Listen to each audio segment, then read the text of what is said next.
नमस्कार मित्रों, दिशा एस्ट्रो वास्तु में आपका स्वागत है। 15 जनवरी 2024 को मकर संक्रांति है और सूर्य जो देव हैं वो 9 नंबर राशि धनु से मकर राशि में प्रवेश करेंगे सुबह 2:45 में। तो ये मकर संक्रांति का मतलब होता है देवताओं का दिन।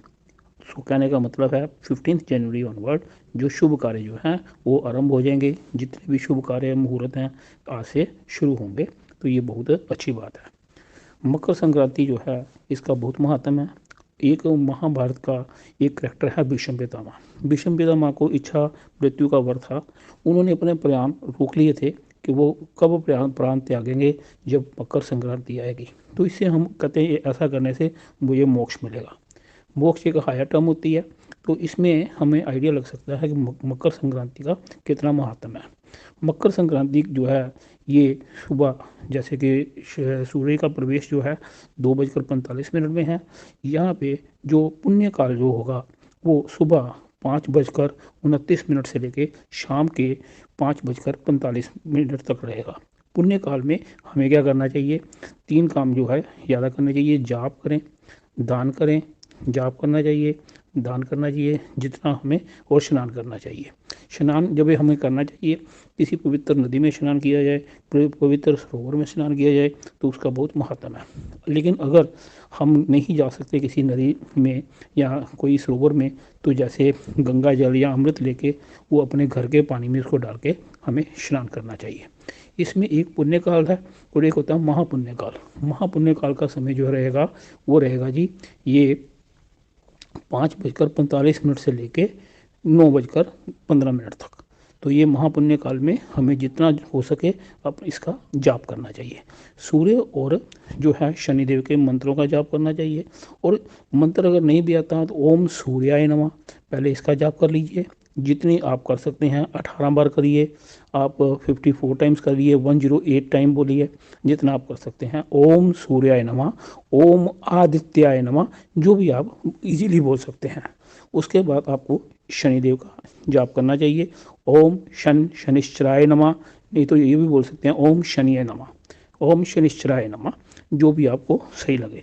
अदरवाइज इसका वैदिक मंत्र होता है ओम प्राम प्रीम प्रों स शनिश्चराय नमः, जो आपको सही लगे आप जाप करिए।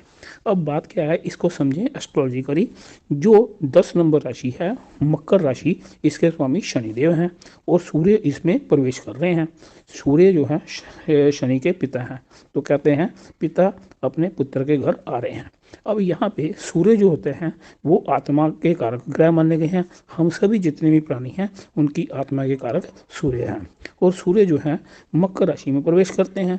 मकर राशि जो है काल पुरुष की कुंडली के अनुसार ये कर्म क्षेत्र को बताती है, 10th हाउस को रिप्रेजेंट करती है। तो अब इसका मतलब ये है कि जो हमारी आत्मा है, अगर हम उसे प्रसन्न करना चाहते हैं तो हमें कर्म करना पड़ेगा। दूसरी बात यह है कर्मों का भुगतान भी होगा।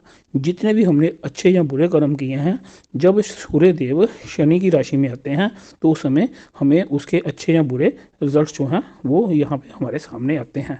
यहाँ पे हमें एक चीज़ और देखनी चाहिए, सूर्य जो है वो सत्ता के कारक हैं, जैसे कि राजनेता, राजा, राजनेता, उसके अलावा ब्यूरोक्रेट्स।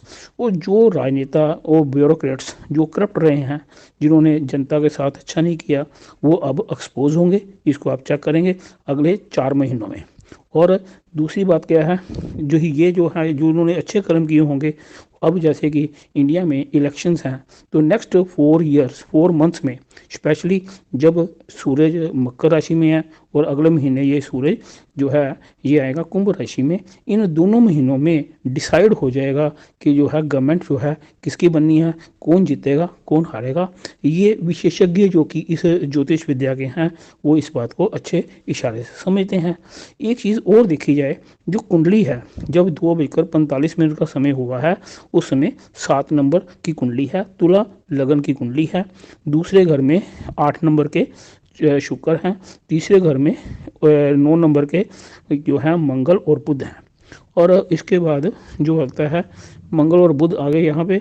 फिर आ गया 10 नंबर में आज सूर्य प्रवेश कर जाएंगे। 11 नंबर जो है वहाँ पे शनिदेव जी विराजमान है अपने स्वामी होके राशि के।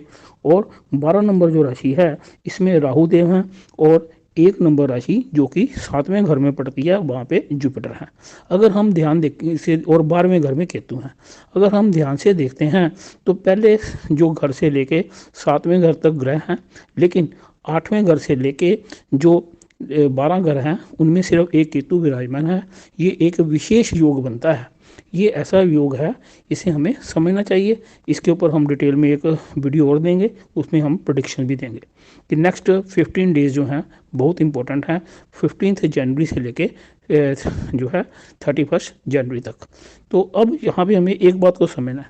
जनरली क्या होता है कि मकर संक्रांति के दिन हम देखते हैं हमारी राशि पे, हमारे लगन पे इसका क्या प्रभाव होगा। ये हमेशा याद रखिए कि सारा वर्ल्ड जो है सिर्फ 12 राशियों में नहीं बांटा गया।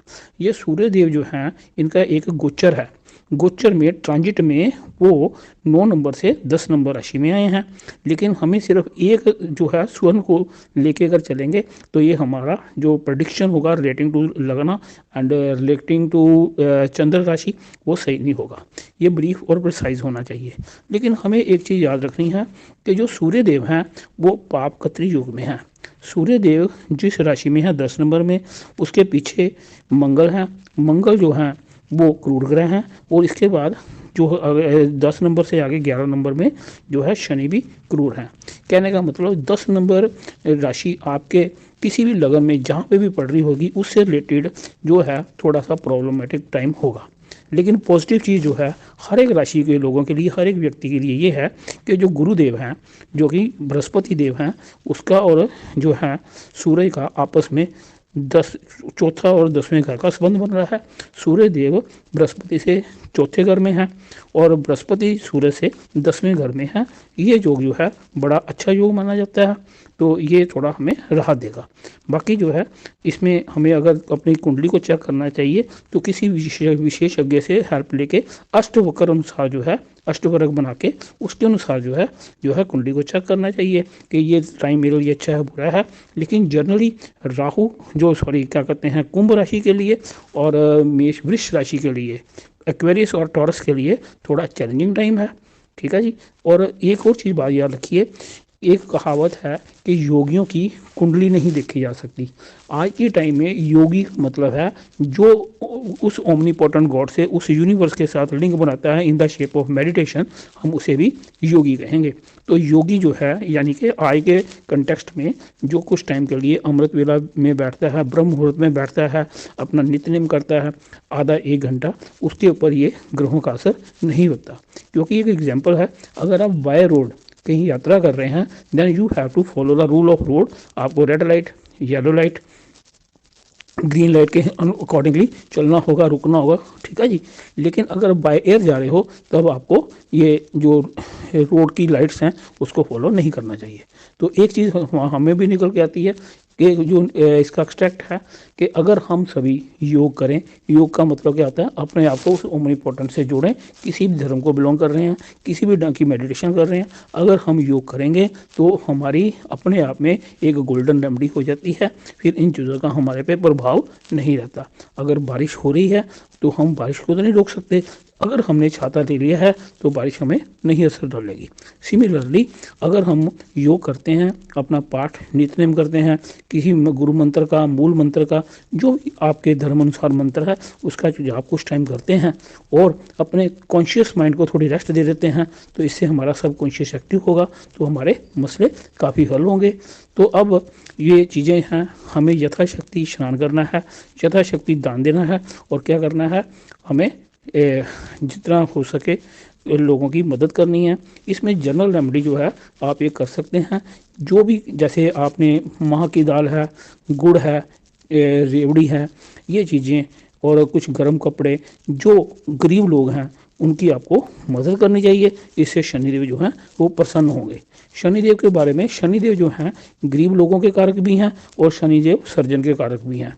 तो सीधा सा रूल है शनिदेव का, या तो आप नेकी का काम करो, अदरवाइज सर्जन जो है फिर आपसे मन चाहे पैसे लेंगे और वहाँ पे हम लोग कोई बार्गेनिंग भी नहीं कर सकते। होपिंग ये जो मकर संक्रांति है सबके लिए बड़ी सौभाग्यशाली होगी। लेकिन एक बात, जो अगली जो आपके सामने वीडियो शेयर होगी उसे आपने जरूर समझना है।